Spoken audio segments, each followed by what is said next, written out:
The members are kicking pastors out the church. Stay tuned.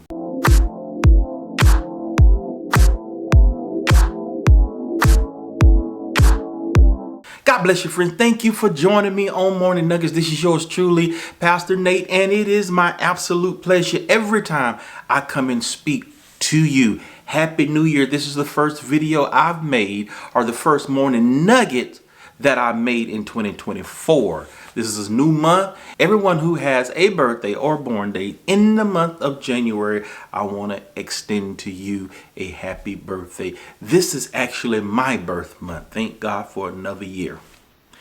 The members are holding the pastors accountable. Ooh, they are kicking the pastors out.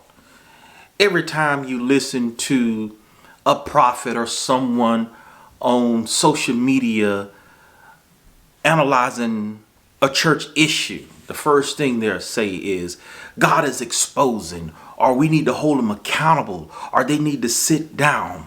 Well, friend, let me tell you, this is exactly what is happening. The members are holding the pastors accountable now more than ever. The scripture tells us about the woes of a shepherd who scatters the flock. Metaphorically, pastors who misguide the members, the people, and lead them astray. There are consequences and repercussions for that. And God is dealing with a lot of our pastors because of their behavior. Members are no longer allowing pastors to continue on with their corruption. They are calling them out and holding them accountable. I have two clips that I want to show you, and let's take a look at the first one. All the pastors of Montgomery, Alabama, y'all sit up here and let a pastor do this here. This man is sick, mental health. He's sick. Look at him. He's been fired since November the 19th. November the 19th. He's been fired. He's been fired, and he's sick, man. He's mental health. Not sure what this pastor did, but as you can hear, the man who's recording, he is constantly saying he's sick.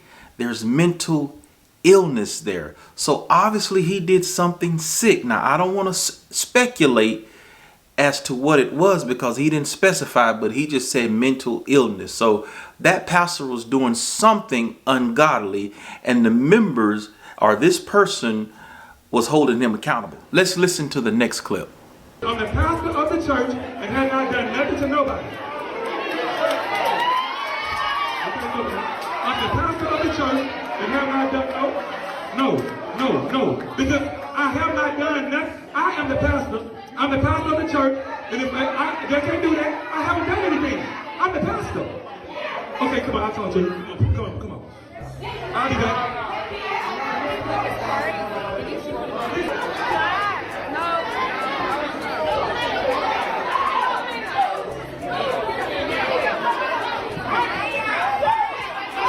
There's a situation where the pastor was involved in infidelity, and the members were not having it, as you can see.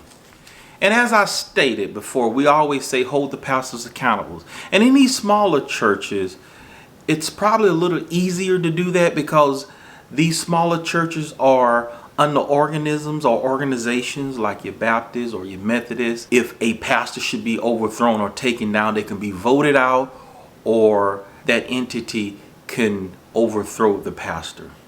But in these larger churches, like these mega churches, that may not be the case because many of these mega pastors have their churches in their name and they built the church. So you probably can't vote them out. The only thing you can do is withdraw your membership and stop supporting them. But friend, listen, out of all this exposure, out of all this holding accountable, I understand that, and that's what probably should be done. I don't know if it should be done that aggressive or not. There's one very important element that I think we're all overlooking. How does this look to the world? How can we draw the unbeliever to God? and to the true churches with all this going on? Because if I was an unbeliever, if I was a sinner, I'm saying all this, I wouldn't want to go to church either. If I say, if all this is going on in the church, y'all can have that. So think about that. Do you think that this is a tool that can help the sinner man be drawn to Christ? Have we thought about that? Yes, we may be in cleanup mode right now, but the church isn't looking good if you look at it from that aspect. I want to know your thoughts. We always talk about exposure. We always talk about holding accountable, and as we should. Is this a good method or an effective method to draw the unbeliever to Christ? Because at the end of the day, that is the goal, isn't it? Let me know your thoughts. If you like what you heard, don't forget to smash that subscribe button. Thank you for joining me. In the meantime, in between time, be at peace and not in pieces.